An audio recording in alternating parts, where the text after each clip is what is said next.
আসসালামু আলাইকুম প্রিয় কৃষক বন্ধুরা এবং তরুণ কৃষি উদ্যোক্তা বন্ধুরা।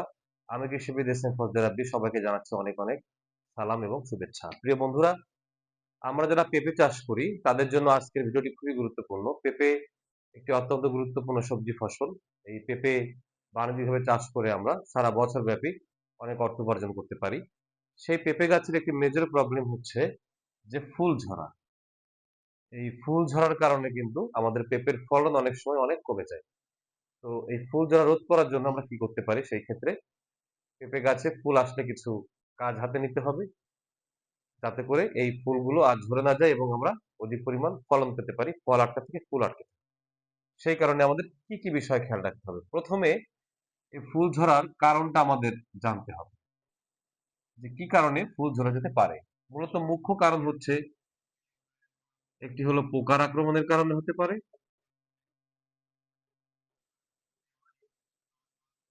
আরেকটি গুরুত্বপূর্ণ কারণ হচ্ছে নিউট্রিয়েন্ট বা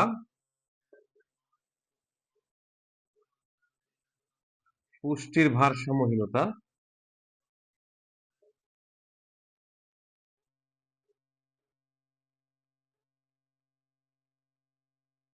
আরেকটি কারণ থাকতে পারে যে হরমোনের ভারসাম্যহীনতা।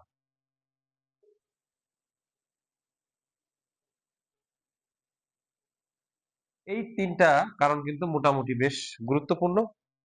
এই ৩ টা কারণে মেক্সিমাম ক্ষেত্রে এই ফুল ঝরার সমস্যাটা হয়। তো এই নিউট্রিয়েন্ট বা পুষ্টির ভারসাম্যহীনতা বলতে কার ভারসাম্যহীনতা? একটা হতে পারে যে অতিরিক্ত যদি নাইট্রোজেনের পরিমাণটা বেড়ে যায়।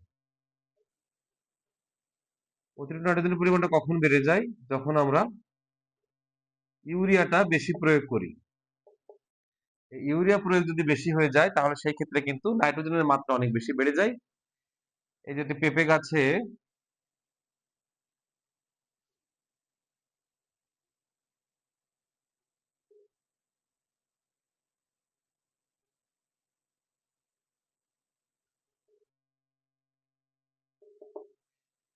যখন ফুল আসবে তখন এই যে আমরা যে মাটিতে যে আমরা বিভিন্ন সময় চারপাশে যে রিং করে সার প্রয়োগ করি, এখন ইউরিয়া সারের কাজটা কি? ইউরিয়া সার হলো নাইট্রোজেন প্রদান করবে এই পুষ্টিটি গাছকে, এবং এই ইউরিয়া সার যদি আমরা গাছে এরকম মাটিতে দেই, তাহলে সেই ক্ষেত্রে সে গাছের অঙ্গজ বৃদ্ধিতে ভূমিকা পালন করবে, অর্থাৎ গাছের শরীরের বৃদ্ধি, পাতার বৃদ্ধি, এই বৃদ্ধির ক্ষেত্রে ভূমিকা পালন করবে। যদি কোনো কারণে এই ফুল আসার সময় আমরা ইউরিয়াটা অতিরিক্ত দিয়ে ফেলি, তাহলে এর অঙ্গজ বৃদ্ধিটা আবার বেশি বাড়তে শুরু করে, সেল ডিভিশনটা বাড়তে শুরু করে, তখন কিন্তু এই প্রোডাকশন স্টেজ অর্থাৎ ফলন যে ধাপটি, সে ফলন ধাপটি ক্ষতিগ্রস্ত হয়। তখন এই ফুলের ক্ষতি হয়, ফুল ঝরে পড়ে যায় এবং সঠিকভাবে আমরা ফলনটা পাই না। এই কয়েকটা বিষয়ের পাশাপাশি সবচেয়ে গুরুত্বপূর্ণ একটি বিষয় হলো কি? সেটি হলো যে সঠিক পরাগায়ন না হওয়া।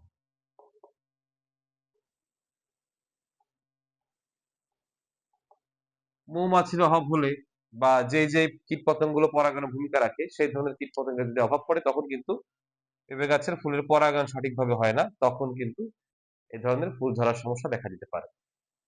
আচ্ছা, নিউট্রিয়েন্ট বা পুষ্টির ভারসাম্যহীনতা কি বলেছিলাম আমরা? যে নাইট্রোজেন, অতিরিক্ত ইউরিয়ার কারণে নাইট্রোজেনটা পরিমাণটা বেড়ে যাওয়া। তার পাশাপাশি আরো ২ টা নিউট্রিয়েন্টের ঘাটতি। কার ঘাটতি? একটি হচ্ছে পটাশ, আর একটা হচ্ছে বোরন। আচ্ছা, কেন ওই ২ টা নিউট্রিয়েন্টের ঘাটতির সমস্যা হয়? পটাশে যদি ঘাটতি দেখা যায়, তাহলে দেখা যাবে যে গাছের যে একদম শিকড় থেকে তারা পানি এবং খনিজ লবণ যে মাটি থেকে সংগ্রহ করে শিকড় দিয়ে, সেটি তারা পরিবহন করে তাদের ফুলে, পাতা এসব জায়গায় বহন করে নিয়ে যায়। সেই ক্ষেত্রে যদি পটাশের ঘাটতি থাকে, তাহলে সেই ক্ষেত্রে গাছের যেই স্ট্রেস ট্যাকেল দেওয়ার ক্যাপাসিটি, সেটা অনেক কমে যায়। সঠিকভাবে গাছ খাদ্য পরিবহন করতে পারে না, ফুলে সঠিকভাবে খাদ্য পৌঁছায় না, এবং এই কারণে ফুল ঝরে পড়ে যেতে পারে। এবং যে পারিপার্শ্বিক পরিবেশে যদি কোনো কারণে রোদ, খরা এগুলো যদি বেশি দেখা দেয়, কোনো চাপে থাকে গাছ, সেই ক্ষেত্রেও কিন্তু পটাশ একটি সাপোর্ট দেয়। পটাশে যখন ঘাটতি থাকে তখন কিন্তু ফুল ঝরে যেতে পারে, যদি কোনো স্ট্রেসে পড়ে গাছ। আর বোরনটা হচ্ছে খুবই গুরুত্বপূর্ণ, কারণ হচ্ছে যে কোনো ফুলের, আমরা জানি যে ফুলের এই যে স্ত্রীর জন্য যে যে গর্ভাশয় থাকে, সেখানে গর্ভদণ্ড থাকে স্ত্রী অংশের, আবার এই পুরুষ অংশের যেই রেণু থাকে, তারপরে পুংদণ্ড থাকে, এই যে যে অংশগুলো, এই ফুলের গুরুত্বপূর্ণ সব অংশগুলো, এগুলো গঠনে গুরুত্বপূর্ণ ভূমিকা রাখা হচ্ছে বোরন। এগুলো গঠন করা এবং এই পরাগায়নটি সম্পূর্ণ করার ক্ষেত্রে বোরন নিউট্রিয়েন্টের খুবই গুরুত্বপূর্ণ ভূমিকা রয়েছে। এই জন্য বোরনের যখন ঘাটতি দেখা দিবে, তখন কিন্তু ফুলের যে অঙ্গগুলো সেগুলোর গঠন ঠিক মতো হবে না, ফুলের সেল ওয়াল বা কোষ প্রাচীরটা ঠিক মতো ডেভেলপ হবে না, সেক্ষেত্রে কিন্তু ফুল ঝরে পড়ে যাবে এবং ঠিক মতো পরাগায়নটাও হবে না। তো এই যে দুটা নিউট্রিয়েন্ট, এই দুটা না থাকা একটি অনেক বড় সমস্যা। আর হরমোনের ভারসাম্যহীনতা অত্যন্ত গুরুত্বপূর্ণ একটি বিষয়। বিশেষ করে ৩টি হরমোনের এই ক্ষেত্রে ভূমিকা অনেক বেশি থাকে। সেগুলো কোনটি কোনটি? সেগুলো হলো অক্সিন, ইথিলিন এবং জিবেরেলিন। এই যে সময়টি, এই সময়টিতে অক্সিনের প্রয়োজন রয়েছে। এই অক্সিন হরমোনটি ফুলের গঠন, পরাগণ এসব ক্ষেত্রে কিন্তু ভূমিকা রাখে। জিবেরেলিনের প্রয়োজন রয়েছে, পাশাপাশি ইথিলিনটা কমার প্রয়োজন রয়েছে। কারণ কি? ইথিলিন যদি কোনো কারণে বেড়ে যায়, তাহলে ইথিলিনের কারণে কিন্তু গাছের বার্ধক্য চলে আসে, অর্থাৎ সেলগুলো দুর্বল হয়ে যায়, কোষগুলো দুর্বল হয়ে যায়। যখন কোষ দুর্বল হয়ে যায়, তখন ফুল কিন্তু বোটার সঙ্গে ঠিক মতো লেগে থাকতে পারে না, ফুল কিন্তু তখন ঝরে পড়ে যায়। এর পাশাপাশি আরেকটি বিষয় কি? এই যে বোটার সঙ্গে যে ফুল লেগে থাকবে, এই যে ফুল যে লেগে থাকে, এই যে যে অঞ্চলটা বোটার সঙ্গে যে অঞ্চল লেগে থাকে, ঠিক এই অঞ্চলটায় একটা সেল থাকে, এক ধরনের কোষ থাকে। এই কোষটি যদি দুর্বল হয়ে যায়, তাহলে কিন্তু সেক্ষেত্রে ফুলটি ঝরে পড়ে যায়। তাহলে এই যে যে অনেকগুলো কারণ আমরা জানতে পারলাম যে কি কি কারণে পেঁপের ফুল ঝরে পড়ে যায়, তাহলে এইগুলোর সমাধান আমরা কিভাবে কি করতে পারি? সেটি হলো যে সঠিক পরাগায়ন না হওয়া, এটাকে রোধ করার জন্য যেহেতু মৌমাছির ঘাটতি থাকতে পারে, তখন আমরা কি করতে পারি? আমরা হাত পরাগায়নের মাধ্যমে ফুলগুলোর পরাগায়ন সম্পন্ন করে দিতে পারি। এই হাত পরাগায়নের অভিজ্ঞতা আমাদের অনেকেরই রয়েছে। পাশাপাশি আমরা চাইলে যে কোনো ইউটিউব চ্যানেল সার্চ দিলে বা কৃষি বিষয়ে যে কোনো অভিজ্ঞ একজন কৃষিবিদ বা কৃষকের কাছে আমরা জানতে পারবো যে কিভাবে হাত পরাগায়ন করতে হয়। আর আমিও পরবর্তীতে ভিডিও দিব, তখন আপনারা দেখে নিবেন। পোকার আক্রমণটা রোধ করা খুব জরুরি, কারণ বিভিন্ন প্রকার মিলিবাগ এবং থ্রিপস এগুলোর আক্রমণের কারণে কিন্তু ফুলের ক্ষতি হয়। সেই মিলিবাগ এবং থ্রিপসকে কন্ট্রোল করার জন্য কি প্রয়োজন? সেই ক্ষেত্রে প্রয়োজন ইমিডাক্লোপিড গ্রুপের কীটনাশক আপনারা ব্যবহার করতে পারেন।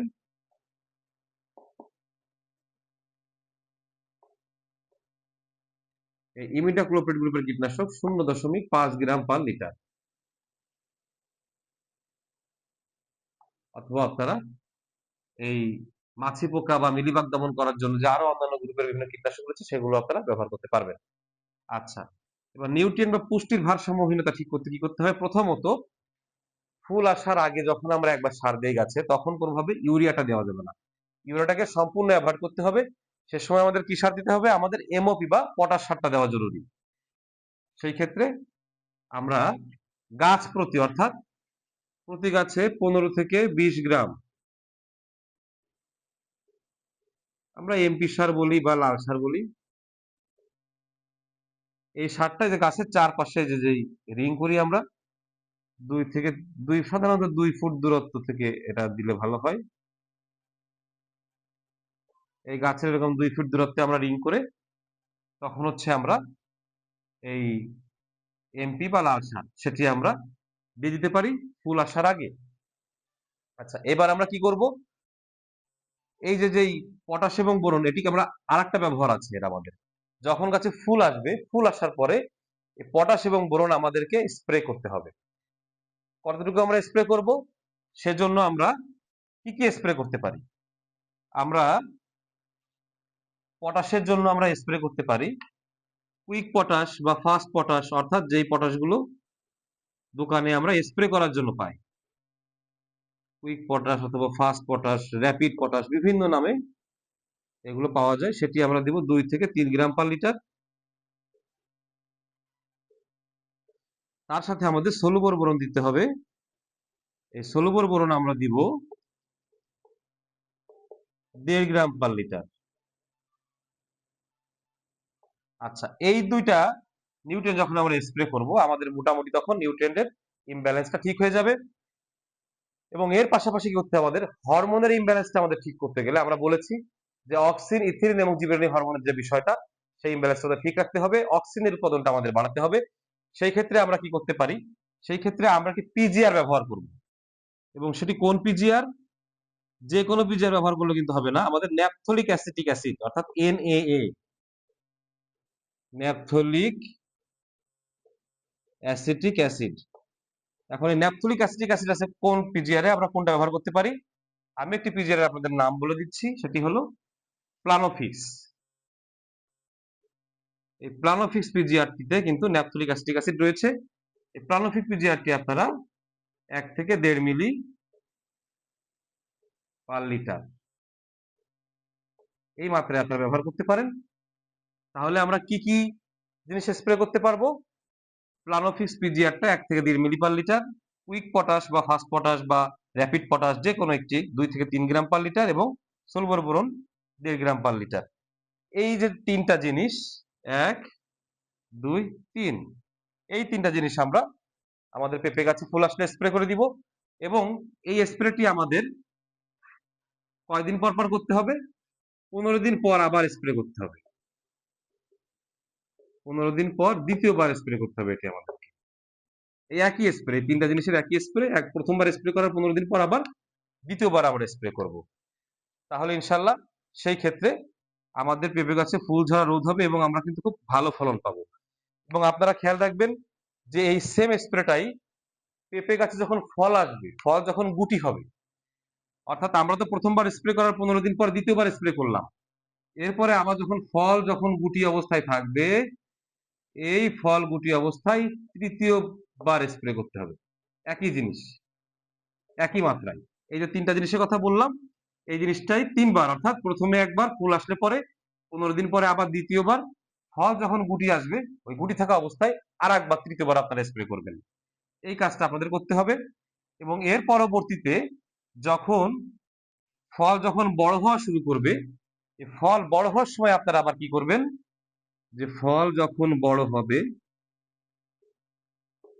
অর্থাৎ বড় হওয়া শুরু করবে,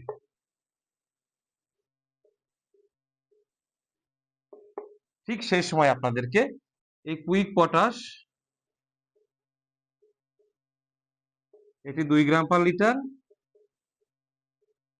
তার সঙ্গে ম্যাগনেসিয়াম সালফেট,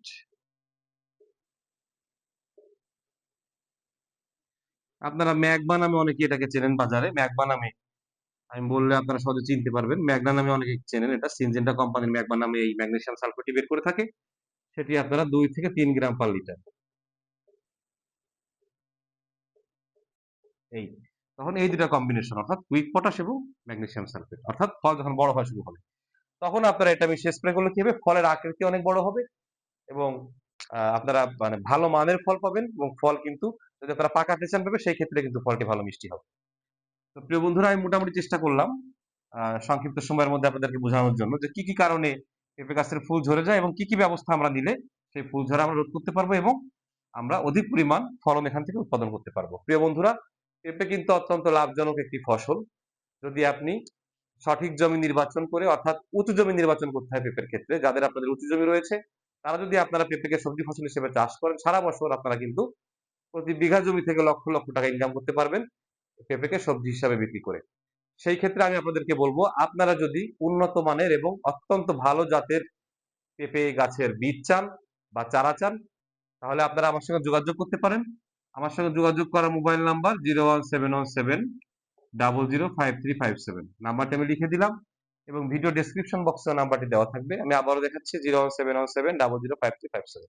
আপনারা আমার নাম্বারে যোগাযোগ করে আপনারা যদি পেঁপে চাষ করতে চান, সেই ক্ষেত্রে আপনারা খুবই উন্নত মানের এবং উচ্চ ফলনশীল পেঁপের বীজ সংগ্রহ করতে পারবেন। প্রিয় বন্ধুরা, ভিডিওটি ভালো লাগলে অবশ্যই লাইক করবেন, কমেন্ট করবেন, শেয়ার করে সবার মধ্যে ছড়িয়ে দিবেন এবং আমার চ্যানেলের সঙ্গে থাকতে হলে অবশ্যই চ্যানেলটিতে আপনারা সাবস্ক্রাইব করবেন। সবাই সুস্থ থাকবেন, ভালো থাকবেন। আল্লাহ হাফেজ।